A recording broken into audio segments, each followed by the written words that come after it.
welcome to Rapid Reviews Radio Podcast Episode 205. 205, which is insane. I've just found out from our lovely chat that our redeems are turned off. If you want to know what the heck I'm talking about, you have to come visit us over at twitch.tv/Rapid Reviews and come watch us live. So, yeah, I think Twitch has been messing with some stuff. After this episode is over, I will go and try and fix the streamy stuff. Because it seems a little cray-cray. But anyway, all of that aside, I'm your co-host, Kiley Wilde, and I am joined by my ever-present co-host, Pete Beckett. Screw Twitch, hello. I don't care. Uh-huh. We're already affiliate. What are they going to do? Kick us out of the affiliate? Oh, wait. Yeah, probably.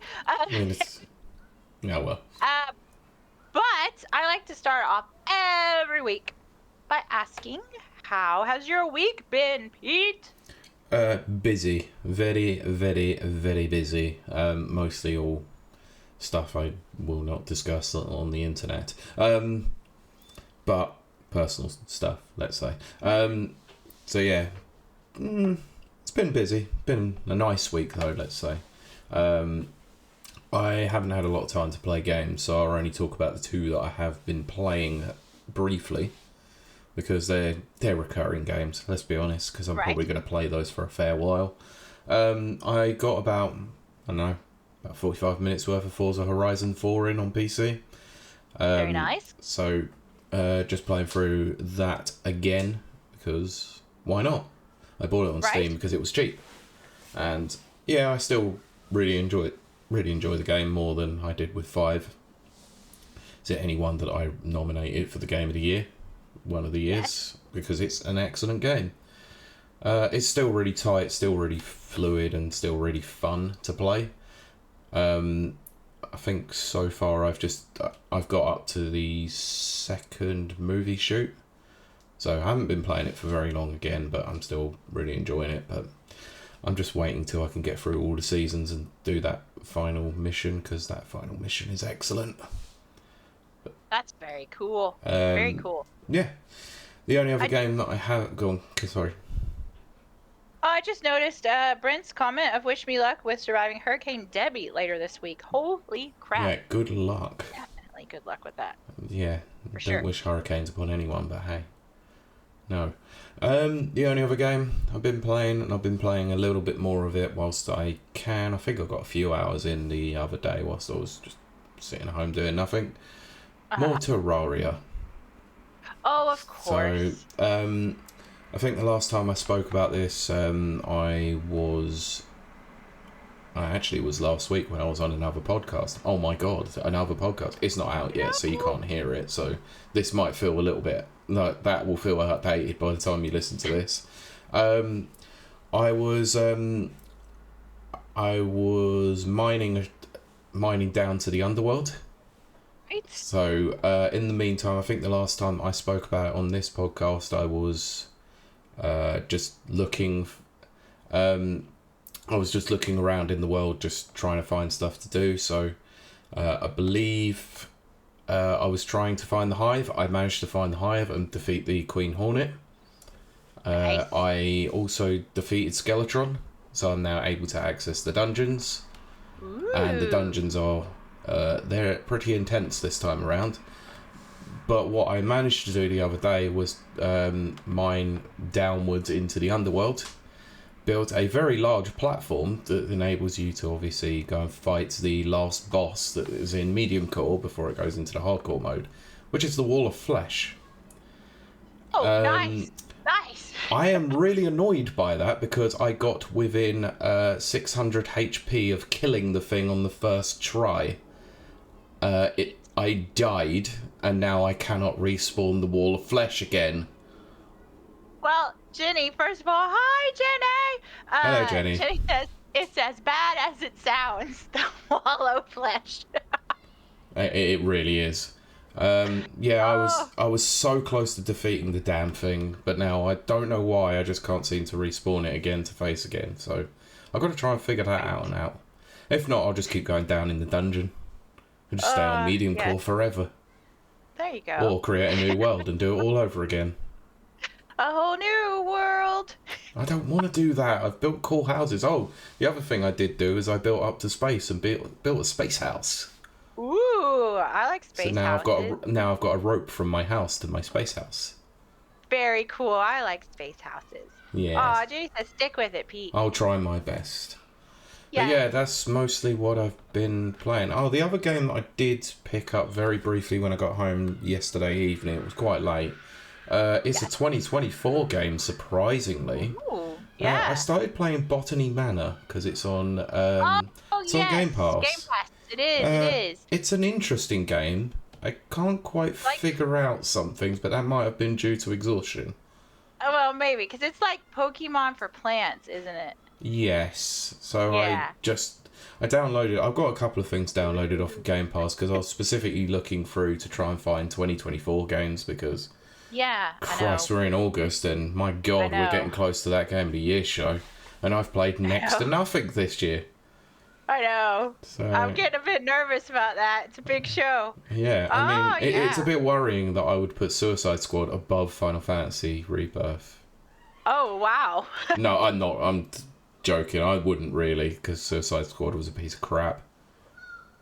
At least I could actually get close to finishing Final Fantasy rather than Suicide Squad. Well, I always put the caveat that I enjoyed Suicide Squad strictly because I was playing it with Mags. I probably would not have enjoyed it outside of that. True. Janice, we've been playing Wipeout from like 2006 or 7. Nothing wrong with playing Wipeout from 2006 or 7. Well, so yeah, how's your week? Had an interesting week. So I pretty much only play games now on stream. Of course. So Monday I played Remnant 2. Okay. Which I won as a free game. It's an RPG. And it's actually quite interesting. Now, unfortunately, the first hour was all narrative heavy. So it's just all the setup, all the setting up all the characters, the world building, of course, all that. But it's really kind of shaping up to be a very interesting RPG. Okay. I think it's set in the future. And to try and go into it would be very confusing. So catch my stream over on the Kiley Wilde channel on Mondays at 7. Link is in the description. Yes. And then on Wednesday, I played the Stanley Parable, which I very, very, very much enjoyed. I actually got a little bit choked up because the very last, because it has several different endings, and the very last ending that I had time for, I got what's called the Freedom ending, which is the best ending of all. So you mean the Braveheart ending? It may as well be. There was just this whole speech about happiness and life and, how happiness is the goal. And I just kind of like how it'll break down, but in the best way. So I was very happy about that. And then Friday, holy crap in a handbasket. Danker was there. Horror Game Friday, was it? I played Mortuary Assistant. Now, because I play scary games on Friday. Okay, so there is a scary element to this game. There are jump scares and it's otherworldly, type demon stuff. I thought that was going to scare me, which is why I picked it. No, when you're doing Mortuary Assistant, you have to actually embalm dead people. That put me on edge so bad. I had to sew their mouth shut and hammer things into their bones and all kinds of. I had to drain their juices. Yeah, that's not what they're called. I mean, yeah. I mean, with the game is called Mortuary Assistant, is it? I know, but I was hoping there would be less mortuary, more assistant. But But Okay. yes. There's no helping some people. Wow, I had to do what I call unicorn chaser after that, which is I had to watch something funny or something fluffy. I had to watch some puppies, and some funny stuff because I was so on edge. Not on edge for the demonic stuff. That's fine. Just there are people that do this for a living. Oh my gosh. Anyway, so next week, a little preview of next week. I'm probably gonna do Remnant 2 again on Monday. And a different weird game on a Wednesday, and then I'm going to go through a list of games that Danker sent over. Yes, exactly, Jenny. For Friday, the scary one, because I really want to do something that has jump scares. I've got a perfect game for you for that, then. What's that? Alien Isolation. I have thought about that. That's one of my favorite games of all times. And I thought I could dig that back out, you know? I'd do that. Either that or Outlast. But anyway. So that's basically been my week. I am slowly coming back to the internet. Both, exactly. And mostly that. Yes. And then, just for fun stuff, I lost a bunch of weight. Like a bunch of weight. And I'm very excited about that. And my trainer is very happy. And he said, don't ruin it by drinking a bunch of wine after the weekend. Which, yeah. Yep. Oh, that's true too, Nana. Bendy and the Ink Machine is a good one for Fridays, I think. So, yes, I love Bendy and the Ink Machine. That'd be a cool one to do. If I stumble across any good spooky games, I'll let you know. Yes. Thank you. Yes. But anyway, so that's our week summed up as I pour more wine. Again, come watch us at twitch.tv/rapid-reviews. Yes. Where you can join in the fun. Join in the conversation. Yeah. Can you read the chat for a second? I'm just doing something. Okay. Well, chat is mostly applauding for us and saying ha ha, which is great. I love it. Thank you so much, chat. Also, Jenny, random question. Did you happen to get a Twitch notification? Because apparently only our US-based people got Twitch notifications, and they got double Twitch notifications. I know this is great for our podcast listeners. This is so thrilling and interesting for you. Sorry, I was just popping something in the chat for... No, okay. Well, that's fine, yeah. Yeah. Okay, yeah. Oh, okay, nope. Fair enough. Cool. I got you there. That makes sense. Yeah, right. Well, I'm ready now, so shall we go? Yeah, Pete, I'm going to turn it over to you for this week's stories and news. Stories and news, same thing. Yeah, I know. All you right. weren't supposed to notice that. No. All right, well, where do we start? With the crap stories? The even crapper stories? Or the bigger crapper stories? We'll go in descending order of crap. Okay, cool. So we'll start off with the least crap stories. Yeah. Cool. All right. Because do you happen to have, not that I'm expecting that anyone really does at the moment, a launch model Xbox One? A launch model Xbone. I think so. I think that's the one I have. Okay. Would you have happened to have turned it on recently? No, I haven't even turned on my regular Xbox recently. Oh, I've generally noticed that anyway. So, there's a reason why I ask, because they might essentially become paperweights now. Right, okay. Are they okay? Yeah, so let me read the story. It's coming from VGC. I won't read the headline, I'll just go straight into the story. Certain launch model Xbox One consoles are failing to download firmware updates. Oh. So, according to Digital Foundry, the 2013 launch models of the console, the larger VCR-like console seen in the image above in the article, as opposed to the Xbox One S revision in 2016, can't download the latest firmware if they haven't been updated in a while. Mm-hmm. So the report stems from a number of claims on games forum NeoGAF that players were struggling to download updates for older Xbox One consoles.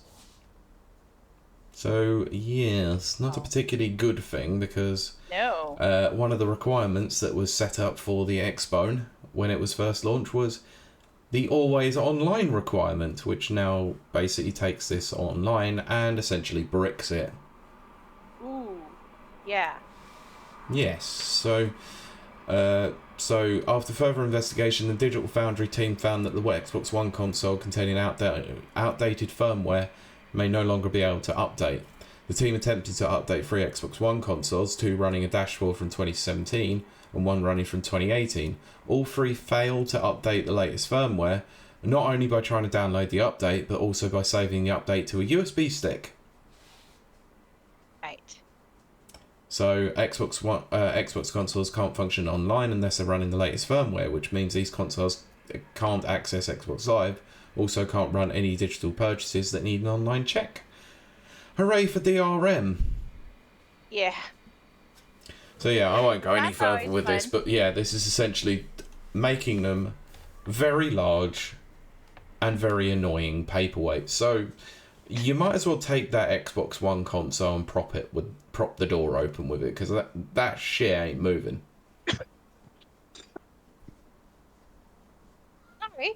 Sorry, I killed Kiley by talking about paperweights. I know, apparently. I have, mine has not been plugged in probably since I got the whatever, Series Xbox S. XS, whatever, yeah. Series S.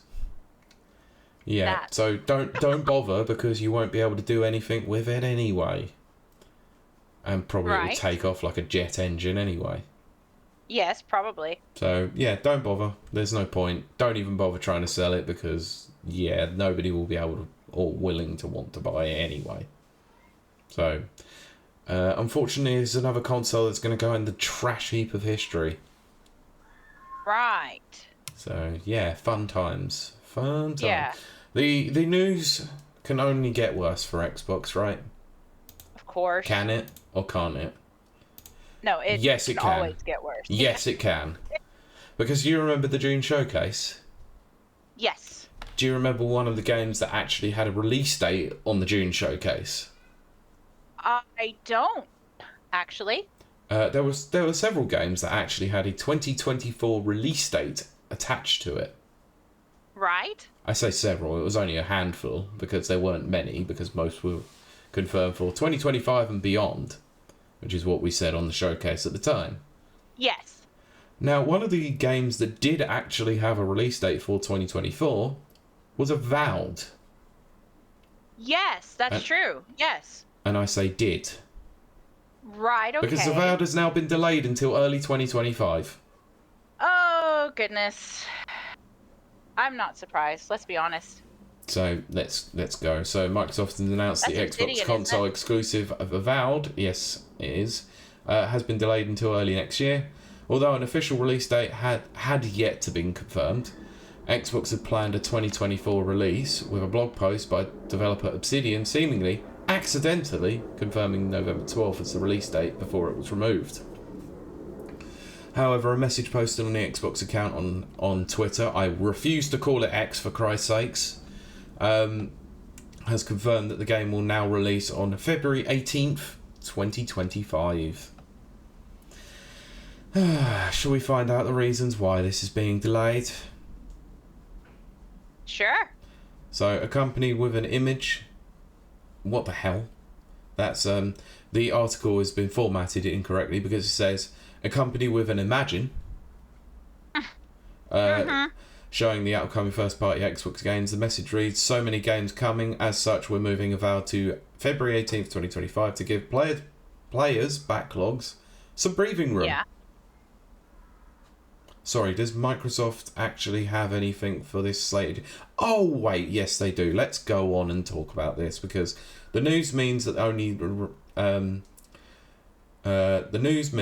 only remaining Xbox console exclusive games planned for the end of 2024 are Age of Mythology Retold, Microsoft Flight Simulator 2024, Towerborn, and Indiana Jones and the Great Circle. Watch that one be delayed. Yeah. So they have 4 games. Right. And I would say that only 2 of those, are actually ones that people really want to play. Yes. Indy. Indiana Jones and Microsoft Flight Simulator. Yep. And let's be honest, most of them probably not going to play Flight Simulator anyway. So your only big one, really, that's going to catch the attention of, let's call them the normie crowd, is Indiana Jones. Yes. I want to play Indiana Jones. Yeah, so do I. But, yeah, anyway. Let's not go into the rest of that because, well, it's just talking about Avowed and nobody cares. So what do you think about this delay? Bad? Good? Who cares? I think we're at, I can't believe I'm going to say this about an Obsidian game, but I think we're at, who cares? Yeah. Avowed had heat behind it probably last year, but they've not been able to generate any more. And in fact, a lot of people aren't anticipating this game. They're not looking forward to it, which again, let me state, is crazy because it's Obsidian and Obsidian does so well. But I think it's too many delays. Nobody really is on the bandwagon for this. And I mean, I'll play it when it comes out because it'll be on Game Pass. But that's the extent, if that makes sense. Yep, because that's all I was going to do anyway, but I actually don't genuinely give a crap about it. Yeah. It looks interesting, but obviously action RPG is probably not really my kind of thing, usually. Yeah. Yeah, normally they're definitely not your thing. I only, again, like it because Obsidian did New Vegas. New Vegas is one of my top 3 games of all time. So I'm hoping it can kind of recapture that magic. But, you know, that's it. Does that make sense? That's the only interest I have in it. Yeah, the only interest you had was because of the name alone, and that's it. Exactly, like the name of the studio. So, yeah, it's kind of... Look, any Obsidian fans out there are probably obviously going to be pretty disappointed with this. But, I don't know. But I think, from what I'd heard, what I'd seen about it, I think most people would just pretty much not really had much hope for this and not really had much interest in it anyway.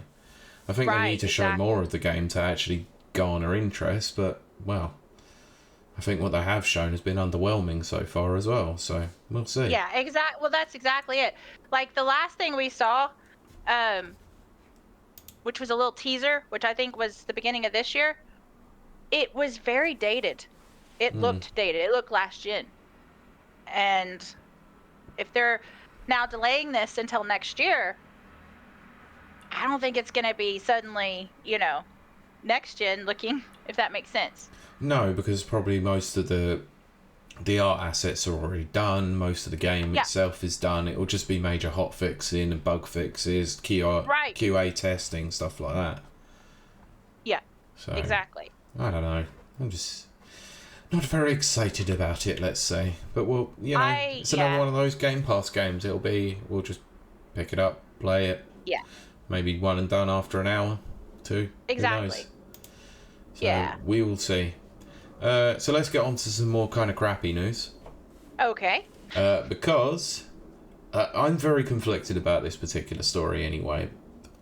So let's just get into it, shall we?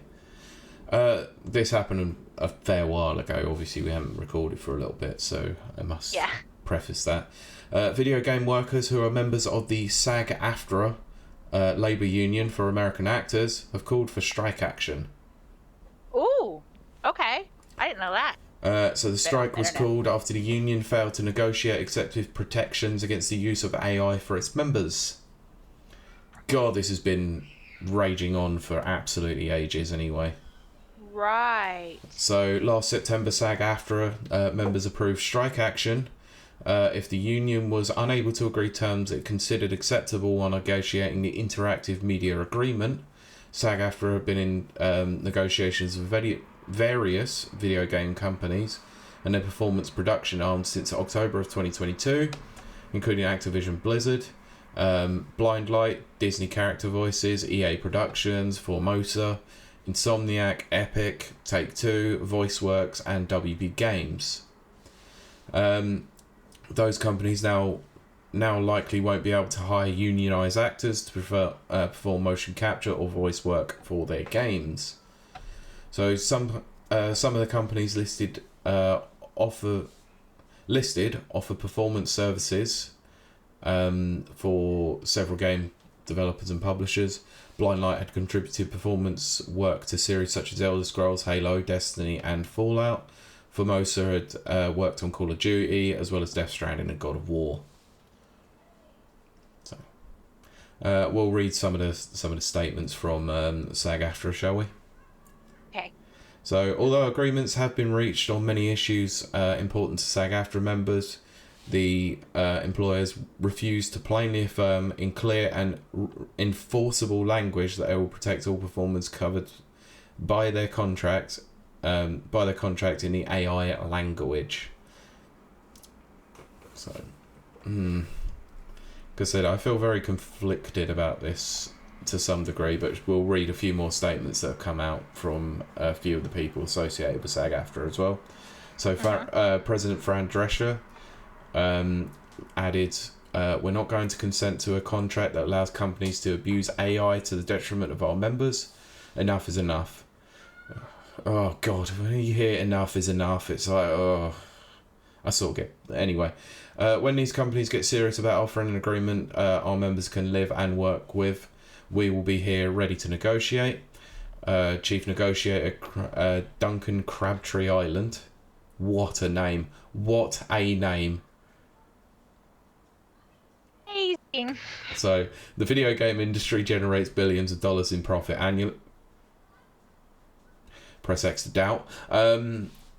It does, but well. The driving force behind that success is the creative people who design and create those games. That includes the SAG-AFTRA members who bring memorable and beloved game characters to life, and they deserve and demand the same fundamental predictions as performance in film, TV, streaming, and music. Fair compensation and their right to be informed consent for AI uses of their faces, voices, and bodies. Frankly, it's stunning that these video game studios haven't learned anything from the lessons of last year, that our members can and will stand up and demand fair and equitable treatment with respect to AI and public aspects of it. Okay. Nana says,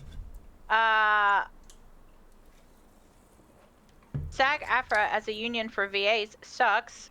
And signing a contract for AI for voice work, while this strike is about them not using AI, that is shady AF.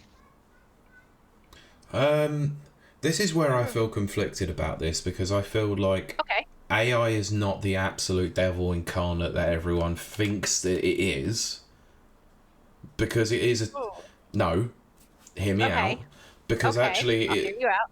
Because AI is not necessarily bad, because it is a tool to be able to assist with people. It's not the only thing that can and will be used. When people solely use AI, that's where it's a problem. But it can help reduce cost. It can help reduce, it can help with the workforce that is the creative force behind it.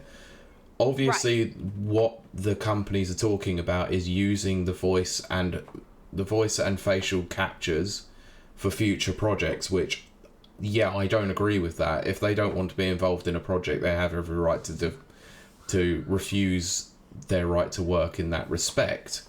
Mm-hmm. But the use of AI can be utilised for a greater good to some degree, but obviously not when you're overly reliant on it. Right. Well, Nana says, the type of AI they are using is the problem, to be fair. I will say this. There are, shorts or whatever videos over on YouTube, because that's all I do. Just watch YouTube videos. That's my life. And they are clearly, it's clearly AI, but they are done to sound like Anthony Hopkins or the philosopher Alan Watts or oh, I forgot his name. Uh, Yeah, I but know like, which ones you mean. They sound yeah, so bad. yeah, and it's like, but there's, oh crap, I just messed something up. Okay, but it's like, when you start using AI to copy voices, Hmm. celebrity voices, I think that that's a step too far. Yeah. Um, if you're using AI because you can't really afford, big money or whatever, I can see it as a tool, Yeah, and but it's that's when all it's it being should used be. to, yeah. So I do think that there should be, I think we're in a new era, and I think there needs to be rules put in place, um, for this whole new era, new technology and all that stuff. Hmm. That's how I feel.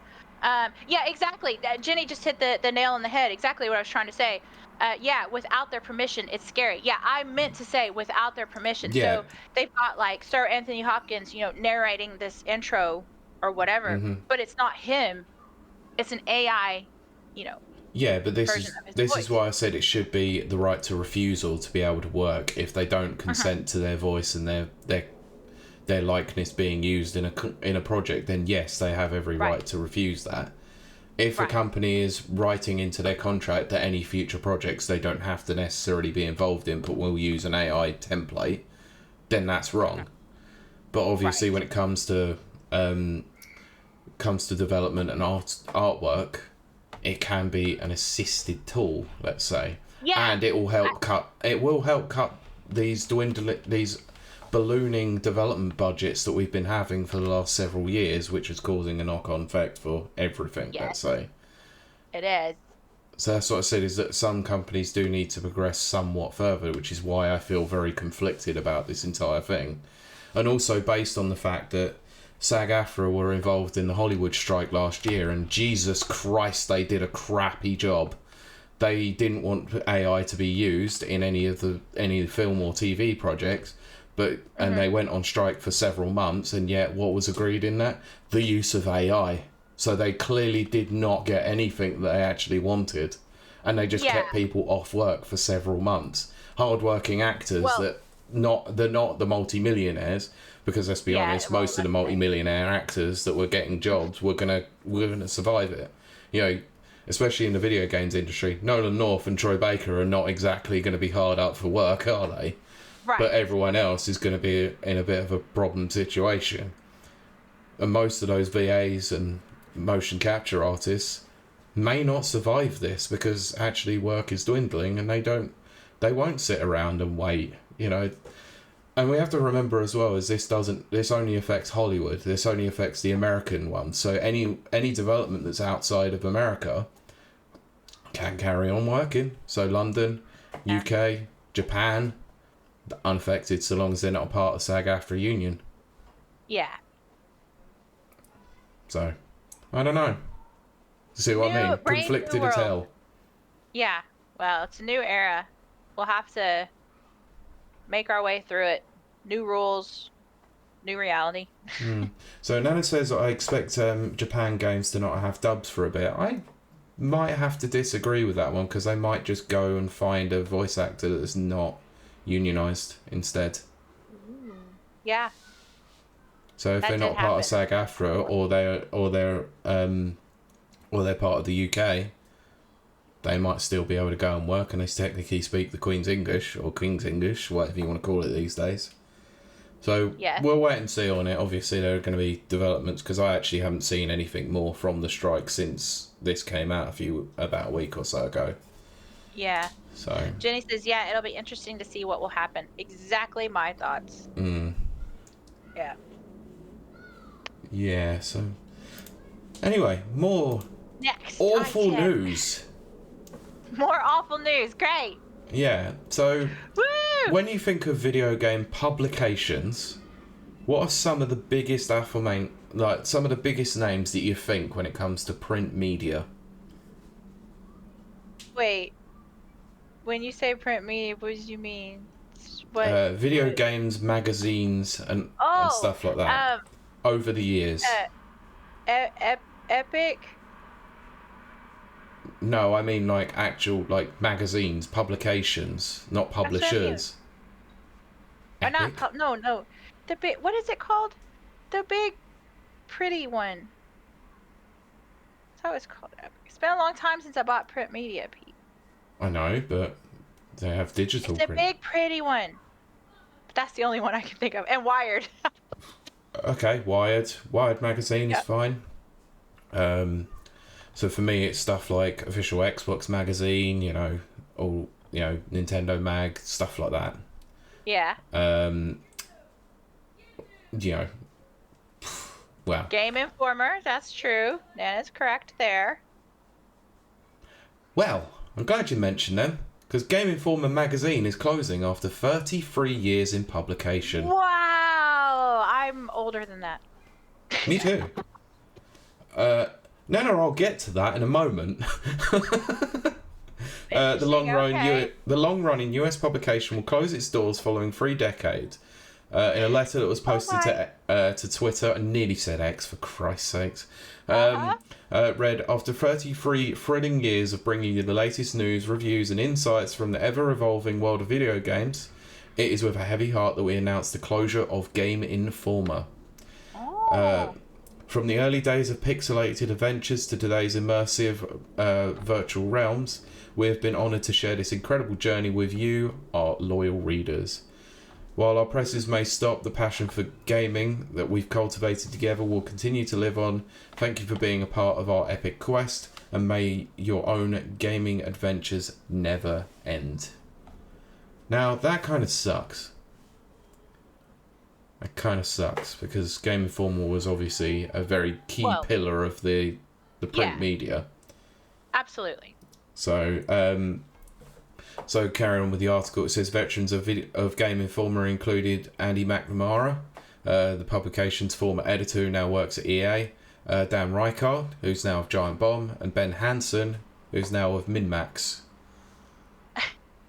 Jenny says, why aren't there loads of gaming magazines? There used to be. So Game Informer was known for its unprecedented access, revealing dozens of games during its history. Game Informer's parent company, GameStop. Oh, yes. Laid off several staff from its magazine in operation in 2022. So for the majority of its run, Game Informer was only available via GameStop-backed subscription. In 2024, it offered readers the chance to subscribe to the magazine outside of GameStop memberships. So, yeah, screw GameStop, because they suck. And I remember... Go on. I remember going to GameStop and buying games, and then they would register you for Game Informer magazine. Yeah. It was like an automatic thing. Yeah, because they clearly needed subscriptions. Yeah. Which is fine, because Game Informer clearly did a lot of work within the video game realm to actually help with, print media. So I want to come back to this comment. It says, why aren't there loads of gaming magazines? Which Jenny said. There are. There are quite a few coming up nowadays. They're mostly all indie publications, such as Debug magazine, such as Lost in Code. We've had them here. And there are several others like Ninty Media. Probably time we should have those guys back. We probably should, so we'll get in contact with them at some point. But yes, if you are interested in print publication, there are several indie focused publications. Yeah, it is more indie focused. But I mean, there was just that era of just, you could walk into you could walk into a grocery store and there would be just a whole row, 2-3 rows of just gaming magazines, which is sad because we're never going back to that. That's a different time, but it's sad because I used to love doing that, just getting a stack of like game magazines and taking them home. Oh yeah, I used to do that every time I would go on holiday. I would always go and grab like a few magazines to read on the plane whilst I'm out there. So which is why like OXM, Nintendo and stuff like that was always on the agenda for me. In fact, I had a regular sort of subscription for official Nintendo magazine before it shut down as well. Oh wow, I'm not surprised. Yeah. Obviously. Yes. So yes, big shame, because print media seems to be unfortunately not doing too well, but that's understandable in the digital landscape that we have. But I think The problem is there are some that need to evolve, and I think that's what the indie publications seem to be doing a lot more now, is that they understand that not everyone will want to have this big paper husk in their house, so they'd much rather send out a digital subscription, which it works. It does. Jenny says, yeah, I can't remember seeing many or any at the store recently. Yes, exactly. But plenty of cookery and fashion, etc. And home magazines, too. Yeah, it's crazy because longtime listeners of this show know I started out in print media. My whole adult career, my whole university education is journalism. And I went straight to work for newspapers. And it's weird to watch how the progression from print media to digital, because I got right on the right on the edge when everything started to become digital, and so for me there's this kind of like sense of loss, because I'm not saying that digital productions are less in any way. They're not, but there was such hard work that went into physical print media. And that's the thing. The guys at Debug, they'll tell you that. Well, they did tell us that on the episode that we when we had them on. Exactly. They will all tell you the same thing. There's a lot of work that goes into print media. And it's sad because as we continue to go on, as we evolve and we become more of a digital-based society, those sorts of jobs, like I started out as a typesetter. Typesetter is not even a job title anymore. What the hell is a typesetter? A typesetter was someone who, it was originally someone who would set the tiny little type for the print machine. So there's little wooden blocks. Oh, right, okay. But by the time that I got hired, typesetter was the person that inputted the text for newspapers, newsprint, magazines. Is that what they now call a copywriter? Copyright evolved into a copywriter, yes. And so that's just all this like technology. It's ancient technology, but it's all just gone. Like is anyone gonna? Silly, but does anyone even know now that type used to have to be set? Like each little individual letter had to be set, and then you had to, roll ink on it, and then print your pages. Before it went through the press. Exactly, and all of that's lost now. Jenny says, I guess we get really fast gamer news online now. Yeah, we get it as soon as it goes up now. It's ridiculous. I just think that's a big problem with society as a whole now. Like, you get a lot of different publications or a lot of different outlets that are all working on the idea of being first and fastest. Yes, exactly. And not always accurate. No. We've sacrificed accuracy for sure. Jenny says, yeah, I flick through digital magazines a lot faster than physical magazines. I definitely don't appreciate the work that goes into digital media. Yeah, it's very, very different because like I said, I was in that transition area, or transition time where we went from paper media to print media, and I could lay out a magazine in a day, whereas we were laying out magazine, it took a week. Well, it took a full month, if I'm honest, but the actual layout, the physical layout of the magazine took a full week, 7 days. And then by the time I left the industry, it took me a day. So it's like there just wasn't, not to say that wasn't hard work, it was. It's like a lost art almost. And so I love the fact that there are this resurgence of these indie magazines because, I mean, I have a slight bias to that, that I know where that is, the hard work that goes into that. Of course, yeah. And let's be honest, it's not exactly hard to stick a couple of pieces of paper in a scanner, stick it into your computer and send it out via a push notification onto a subscription service. It's not hard these days. It's very, being that I've worked both sides of the fence, we'll say, digital was so much easier. Oh, of course it is, but I actually still very much appreciate having an actual subscription because doing some work for Starburst magazine over the years, I still get a paper copy of the subscriber magazine every month, and I still love reading through it. It's just nice to have it. I will say that my biggest thing I can bring up, my biggest example, is comic books. I've been reading comic books since I was 12 years old. Mm-hmm.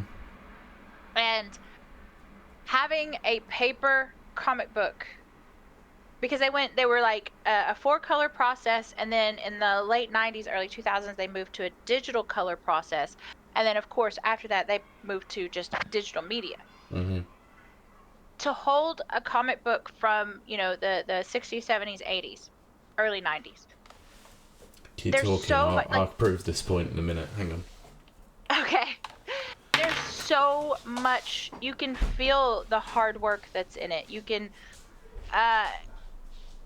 there's just something very satisfying about it. And smelling the pages, they're like vanilla-based pages and stuff.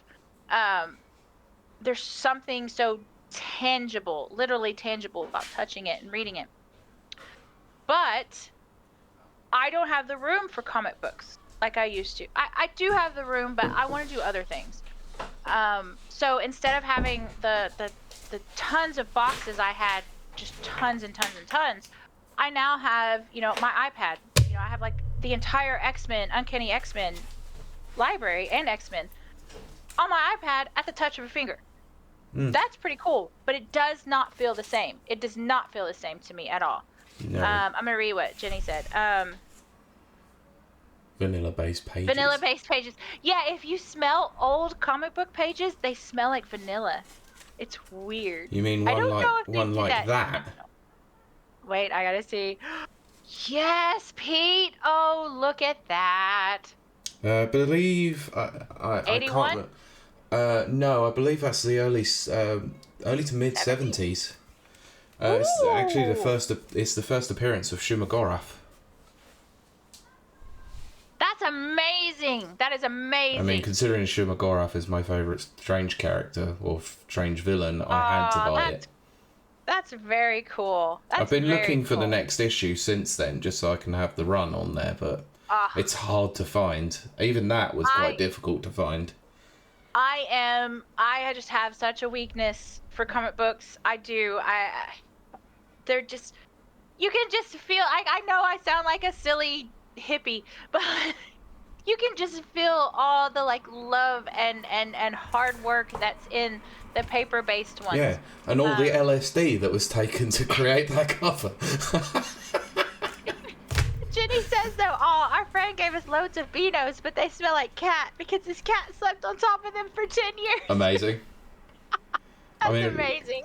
There's nothing wrong with that. I see no issues in that. Not at all. I see no issues.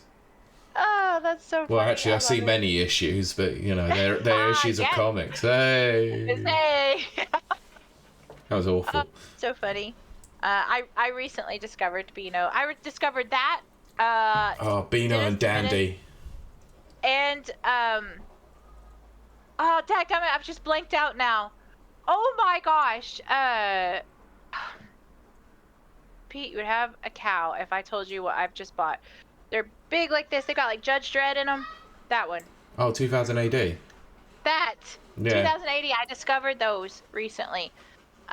Those are amazing. We didn't have those in America. Oh, the 2000 AD stuff is hit or miss, but some of it is really good. I just bought. They were giving them away for like 10p. Yeah, because there was such abundance over here. So I love it. Yeah, they are really cool, and they're a unique piece of comic history. Yes, for sure. How did we get sidetracked on comics? Tangent time! Because we were talking about print media. Yes. So, yes. But yeah, I thought for the purpose of that conversation, I'd go and fish out one of my older comic books. Absolutely. I just love comic books. I do. Oh, yes, Asterix, yes. So, okay, here's a funny thing. Just tangent time. Another. So, back in the late 80s, early 90s, we had the Disney Channel, but only rich people could get the Disney Channel. back in America. But sometimes Disney Channel would have these free weekends. And so all of us poor kids could go and watch the Disney Channel. And then they had Asterix and was it Asterix and Obelix? That's the right name, right? And I was like, there's two cartoons, Asterix and Obelix, and then Unico, which was my first anime I ever saw. And I was just like, oh my gosh, this is the greatest thing I've ever seen. WTF, this is so cool. And then a million years later, I move over here to the UK. Find out it's a comic book and they got a theme park, like in France or something. Yes. So now I have to go to that. I'm an old lady and I have to go to that. It's amazing. I loved it so much. Also Unico, which I think is a Miyazaki. Believe it or not, I think he worked on that. He might have done. Anyway. But yes. So let's get on to the worst news from the week. Okay, Pete, tell us the worst news. Rabbit Review's trip with chat to the theme park. Yes! Oh my gosh, Jenny, you and we should do that. I'm going to say no, only because it should be to Super Nintendo World. I also want to do that. That was a plan of mine. Yeah, but we'll start small by going to that one. Mm-hmm. Yes. Who's paying? Well, I guess it'll be me. Well, I'm paying my fair share. I'll pay my spending money, thanks. There you go. It's going to be a pretty expensive trip. Anyway. I'll talk to you about that after the stream anyway. Okay. Right, so yeah, the biggest terrible news from the week. Okay. Because we are now hit once again for the umpteenth time this year. Okay. With more layoffs. Oh dear. Have a guess who it is this time. I have not been reading news. I'm going to say EA. No. Just pulled that out of my ears. Unfortunately not. Because the casualties of this one, and I say unfortunately, I'm trying to be very respectful about this. It is Bungo, or Bungie. Oh no! So Bungie have announced that it will lay off 220 staff members, roughly 17% of the studio. Oh no, Bungie! So in a letter published on Wednesday, so this was published on the 31st of July, so at the beginning of the week, Destiny creators cited rising costs of development and industry shifts for what it calls some of the most difficult changes the studios had to make. Yeah. In the letter, the company announced two major changes to the structure of the developer going forward. So, quote, firstly, we are deepening our integration with Sony Interactive Entertainment, working to integrate 155 of our roles, roughly 12% into SIE over the next few quarters. So, CEO Pete Parsons wrote. SIE works tirelessly with us to identify roles for as many of our people as possible, enabling us together to save a great deal of talent that would otherwise have been affected by the reduction in force. So the letter also announced that the studio is working on a new sci-fi action game within PlayStation Studios. I mean, great time to talk about your new game when you've laid off several members of staff. Dear. Oh dear. So, quote, second, we are working with PlayStation Studios leadership to spin out one of our incubation projects, an action game set in a brand new science fantasy universe, to form a new studio within PlayStation Studios to continue its promising development. So yeah, this is just talking about how PlayStation or Sony had purchased Bungie in 2022, and yet this is now the second round of layoffs they've had since. So, quote, for everyone affected by this job reduction, we're offering a generous exit package, including severance, bonus, and health coverage. The letter concluded by reassuring fans that its planned marathon reboot is still in development and that over 800 developers are still working on it and the Destiny franchise.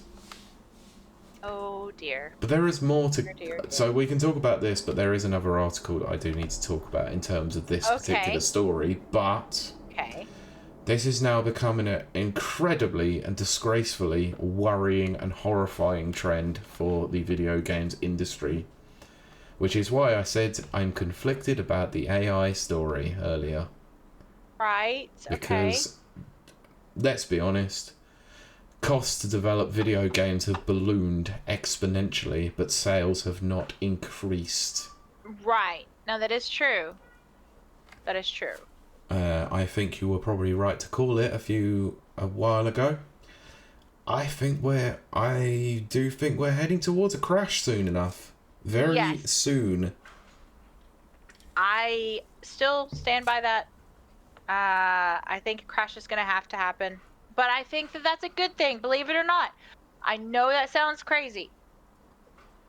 But once it crashes, it can only go up. As I've said thousands of times. It will be better quality games, more affordable. It'll be a good thing in the end. The problem is we've made this constant push for technological advancement, but actually technological advancement can only take us so far when, for the last couple of generations, we haven't really seen that massive leap in graphical prowess, let's say. We haven't. The last game that came out that actually looked almost realistic was Hellblade 2. And the game was kind of crap anyway. It's not great. It's not great. It's not great. Freaking blown over walking simulator with a little bit of ambience. That's about it. Like the game. Not great. But this is the problem. It's all style over substance when it comes to it. And actually, for an interactive medium, you want substance as well as your style. Like your game can. I'm afraid to say this. I'm not afraid. I will say it anyway. Your game can look like complete crap, but if it plays well, then people are gonna care. That right there, yeah.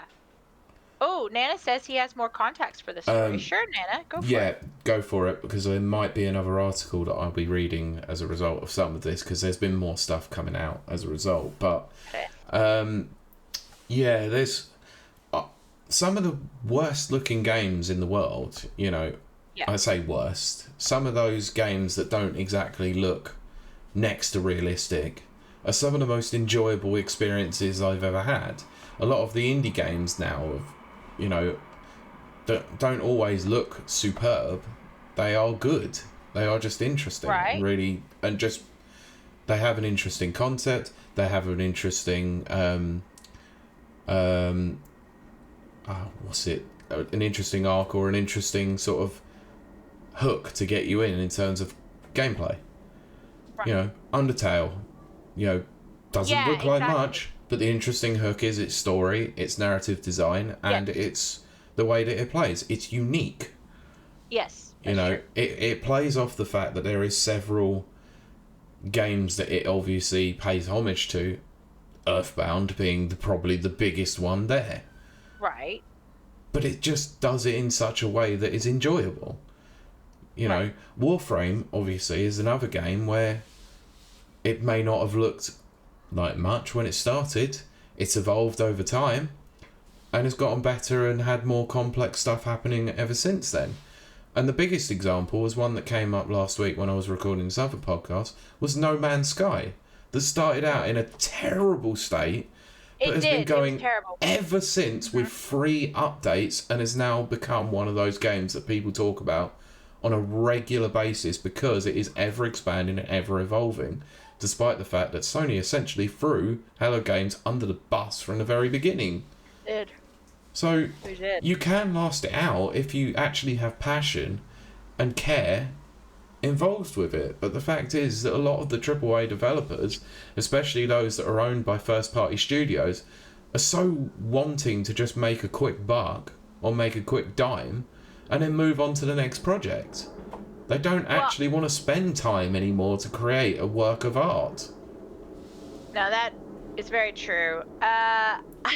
I do like that Brent said I didn't have to mention Warframe. Yes, that's true. We mentioned it. I mentioned it because it's a game that has evolved over 10 years and has a very loyal community of players.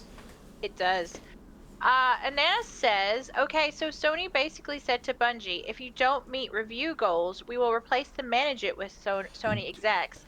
Yeah, that was actually in the last round of layoffs. That apparently a lot of the stuff that was discussed in the background was that if they didn't meet sales expectations or dwindling budget costs with their next expansion, that they might actually be having a real problem. He says, so they basically laid people off because of that.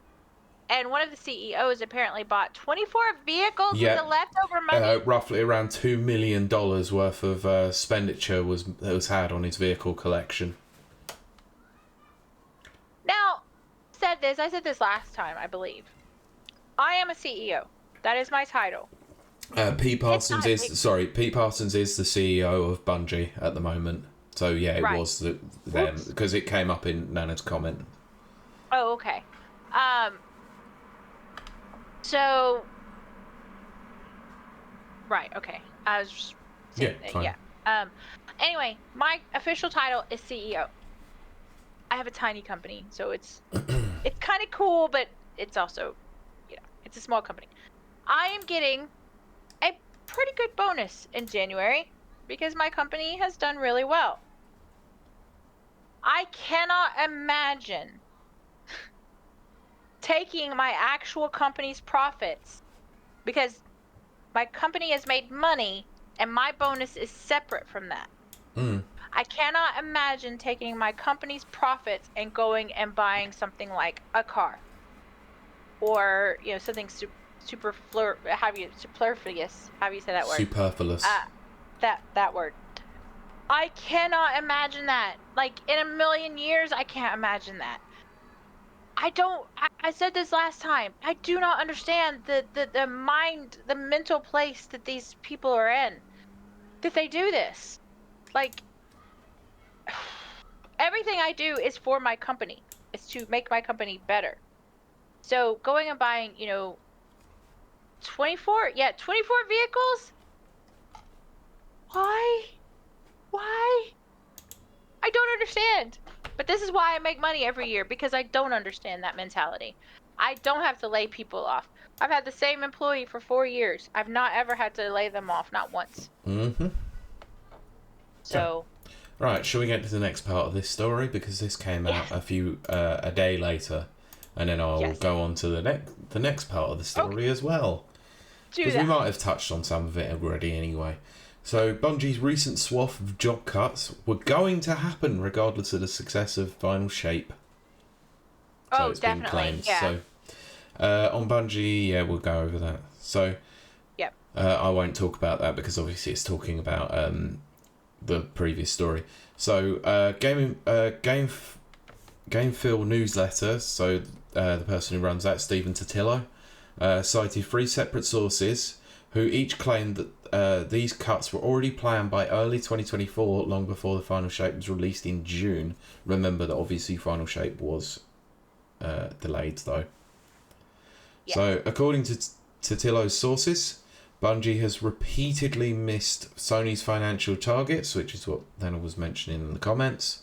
Yes. And has been losing money since the release of Lightfall expansion of Destiny in early 2023. Although it was stated that Bungie had full autonomy when it was acquired by Sony in 2022, sources told Totillo that Bungie's management agreed last year that it would have to make deep cuts to prove to Sony that it was serious about managing its finances. This led to Bungie laying off around 100 staff in October of 2023, a move that it's claimed wasn't enough to remedy the situation. So Totillo's sources say that another round of cuts, those made this week, was planned in early 2024 and couldn't have been avoided even if the Final Shape had been an enormous hit. One source has told Totillo, "I think Sony overpaid for Bungie. I think Bungie sold things that they were not able to deliver." Oh, goodness. Which then led on to, well, this came a little bit before, but this has also led on to a lot of backlash, let's say, because former Bungie employees have called for Bungie CEO Pete Parsons to step down following the announcement they will eliminate 120 roles. I'm going to agree with that. I have to. Yep, so shall we read some of the stuff that's come out? Yes.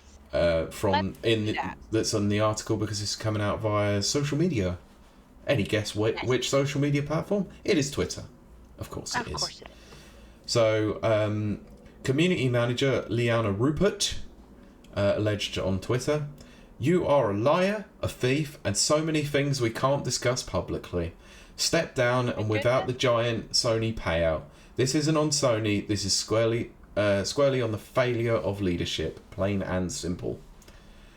Griffin Bennett, the former community manager for Destiny, added, "Pete is a joke." No, not me. That Pete.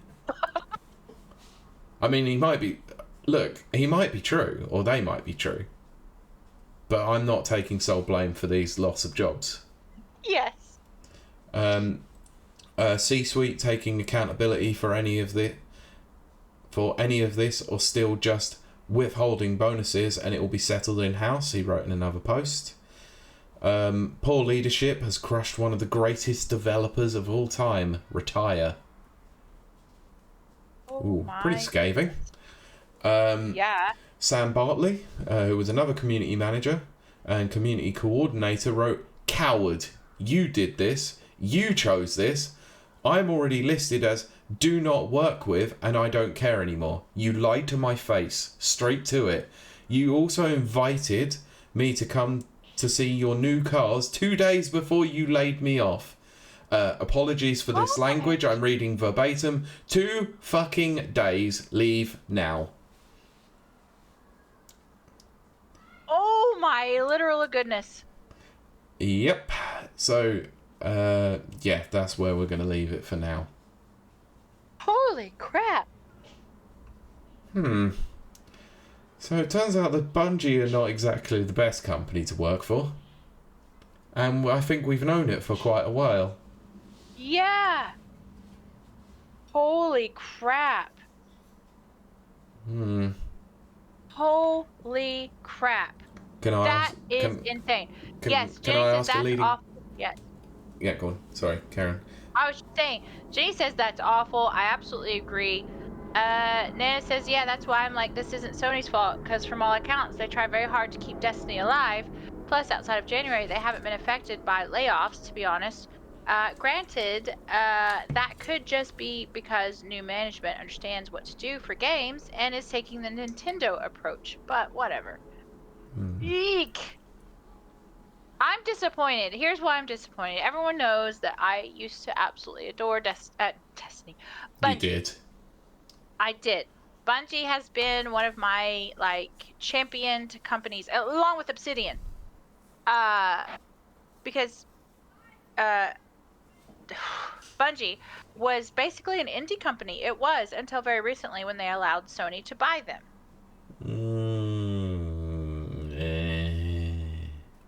I mean, they were. They didn't have money. They were their own studio. No. Okay. The revisionist history, because you're forgetting about the fact that they were a first-party developer for Microsoft for a long time. They were. And then they broke off. Then they broke off, but then they had a publishing deal with Activision and then only went independent for about 2 years. They did, and I thought that they were a great success story, and then they allowed Sony to buy them. I don't know what happened, because they prided themselves as being a very ethical company. And then this happens. I'm massively disappointed. I'm not gonna lie. I'm so disappointed. I have championed Destiny for I keep saying Destiny. Bungie for years, and then to find out that this has happened, I am just very disappointed. I can't even. I'm just super disappointed. 24 cars. Why? All at the cost of 220 employees. I am so disappointed. So let me ask this leading question I don't expect anyone to ever answer, because it is merely meant for comedic value. Anyone still want Bungie to take back over of Halo? I mean, if I'm honest, yes, just because Halo is crap. But, I mean, at this point, it doesn't mean it would be any better. It was never going to be any better. I think Halo is dead. Halo's dead. I have to agree, Pete. And I hate saying Microsoft killed it once they gave it over to 343. Yep. Whereas the Coalition took over Gears of War, and it's been going steady ever since, to some degree. We'll see. We'll see we'll see what E-Day looks like, though. But holy crap! Yeah. I'm so disappointed in Bungie right now. No. Anyway, shall we have a palate cleanser? Because I've got one more story that I've decided to add in. Yes, please. Just. By the way, the rumour is they are remaking Halo 1 next. Why? They already did Anniversary Edition. You can play it on the Master Chief Collection. Terrible. Goodness. What the frick are they doing? Anyway, let's have a little palate cleanse, shall we? Yes, please. This is a short, but I'd say a nice-ish story. Because, do you know how Discord are now owned by PlayStation? I didn't know that. I haven't been on Discord in a very long time. She says whilst actually using Discord to make this call. Yeah. But anyway, so they kind of are partially owned by PlayStation, I'm sure. Right, okay. So I'm pretty sure they bought a majority. I say a majority. They bought several shares in them. But okay. This comes, I wouldn't say as a surprise, because it's quite a good thing. Because it seems that Discord have been making a lot of integration in terms of console usage over the last couple of years, such as PlayStation. Right. And Xbox.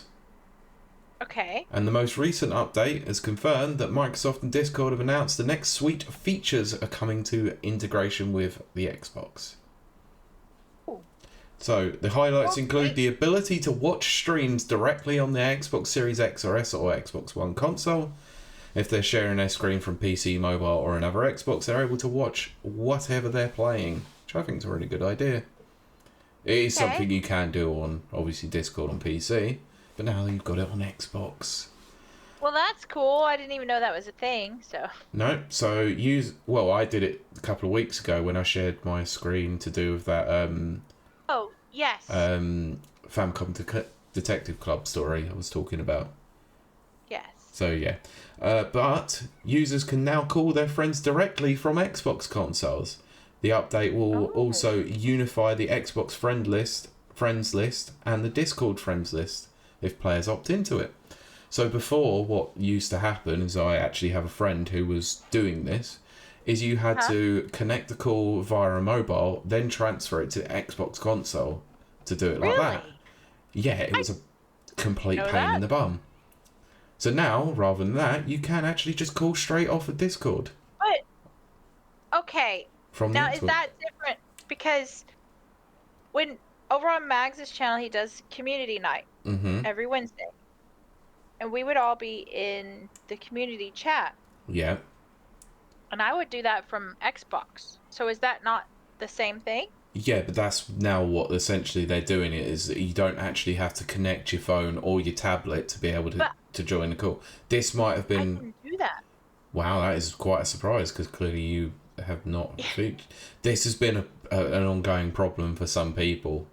Oh, right, okay. Yeah. Oh, that's new to me. One of my gaming group, every time we used to play, would be like, yeah, sorry, I'm just connecting my phone to my Xbox. Oh, right. Okay, that's very weird to me. Yeah, but now it's coming up, so you know where your friends tab is on the Xbox guide? Yeah. If you opt into it, it will now actually show your Discord communities as well. And you can just call straight off rather than actually doing party chats. I could have swore it was already doing that. I could be wrong. No, I didn't think it was, but this feature has only been... Only came in very recently. That's so weird to me. Like I said, the only Discord I've ever done on Xbox is through Mags' community channel. So he may have already had that enabled through maybe some beta program or whatever. I don't know. That's anyway, crazy. So there's a new unified list that's happening. That's found under happening now alongside Xbox friends in parties and games. Discord users can jump into a voice channel. So you can. So any servers that have voice channels, you can now jump into them. So weird to me, because okay. So watch a friend streaming or initiate a call all from their console. Right. It might have been that it was in the Xbox beta program as well, so... Maybe. Those... Yeah, because there are people who have obviously opted in for that sort of thing, so it might have been something that was tested first, and this is now going out on general release. So, if friends are currently talking or streaming their game in the Discord server voice channel, that channel is now shown in the Happening Now tab. These features are beginning to roll out in the coming weeks, starting today, and for those in the... There you go. For those in the Xbox Insider program, with global availability soon to follow. There you go. So he's probably in... Someone's probably in the Xbox Insider program. I know that I am. Well, there you go. That's probably why you've had that available to you. So, there we are. Cool. Okay. Palette cleanser. Very interesting. Now you can communicate with more people more times on your on your crap console that no one wants to play on anyway. PC Master Race. No, I'm joking. I'm not an elitist. PC Master. It's funny how I can just go and join a Discord call on my PC and then just carry on playing a game. It's great, isn't it? Yes. None of all this nonsense of having to sign in on my mobile and then signing in on my Xbox and... Christ. That's so crazy.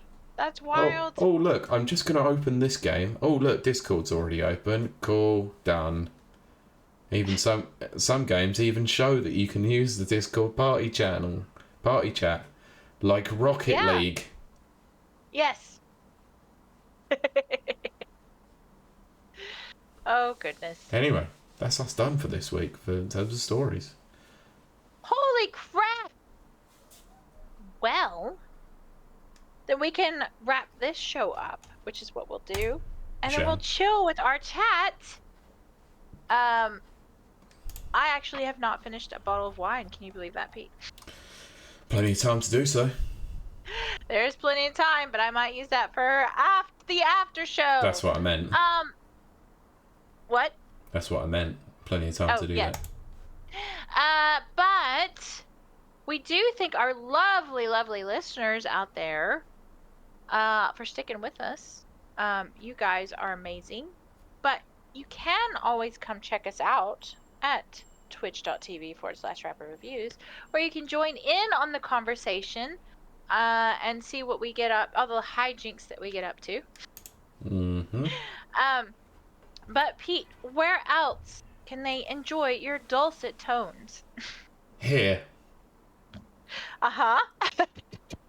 And you can listen to us on the most recent episode of the Neville Watchers podcast, which is centered solely on Deadpool and Wolverine. So, had a chance to obviously go and see it. Kurt also went to see it quite recently, and we literally spoke about it about a few hours after he got back from the cinema.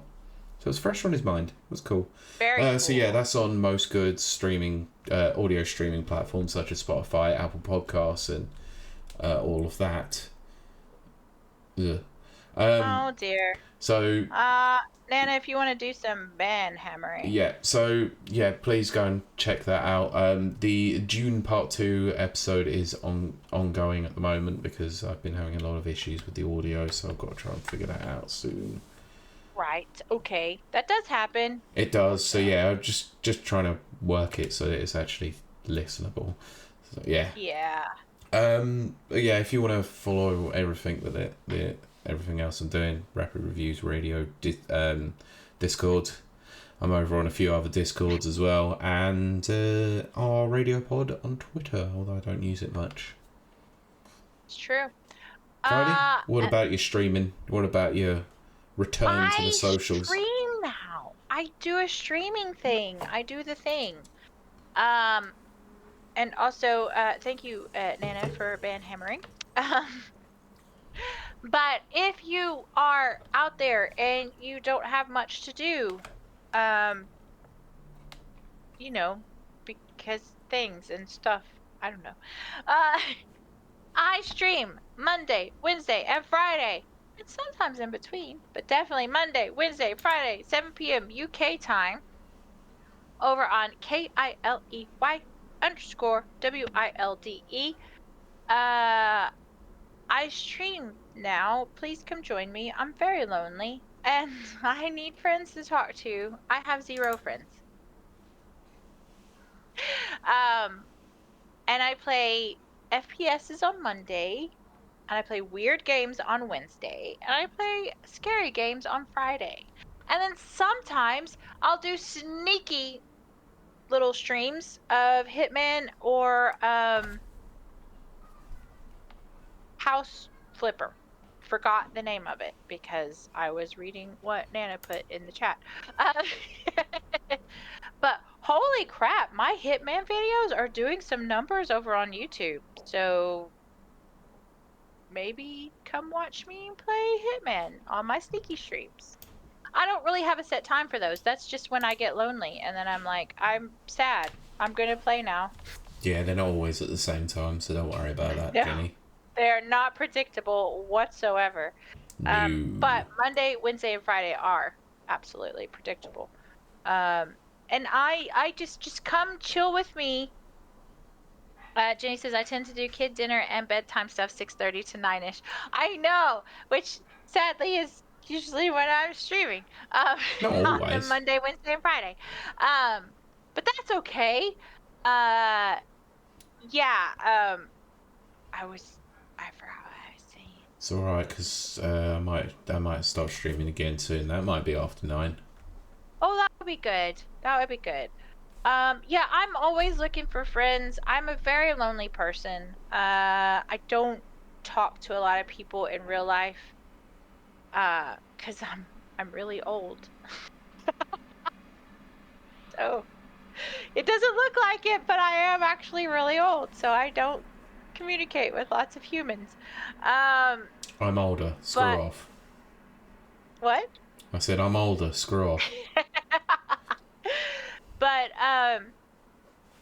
if you can come join me and we'll just have a lot of fun and I'll do silly, stupid stuff. Because I don't play games very well. But that's the fun part. I don't play them very well and we get to laugh about it. And stuff. But so that's what I have to say about that. Jenny says, what? Pete, you look like you're 28. I wish. I love it. That's amazing. Yep.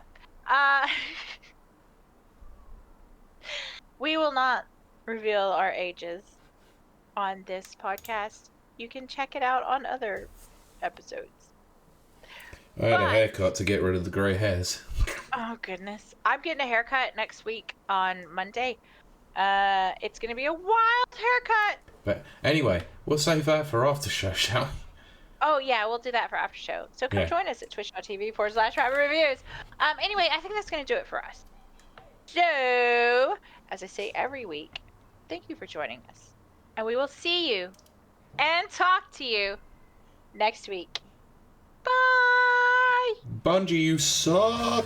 Thank you for listening to this episode of the Rapid Reviews Radio podcast. You can find the podcast on Anchor FM, Spotify, Apple Podcasts, and various other podcast platforms. You can also find the video version by searching Rapid Reviews on YouTube and watch the podcast recording live on Twitch at twitch.tv/rapidreviews at 7:30pm UK time every Sunday. Please make sure to follow the podcast on Twitter at RRRadiopod, and for all the latest reviews, visit www.rapidreviewsuk.com or on Twitter at RapidReviewsUK.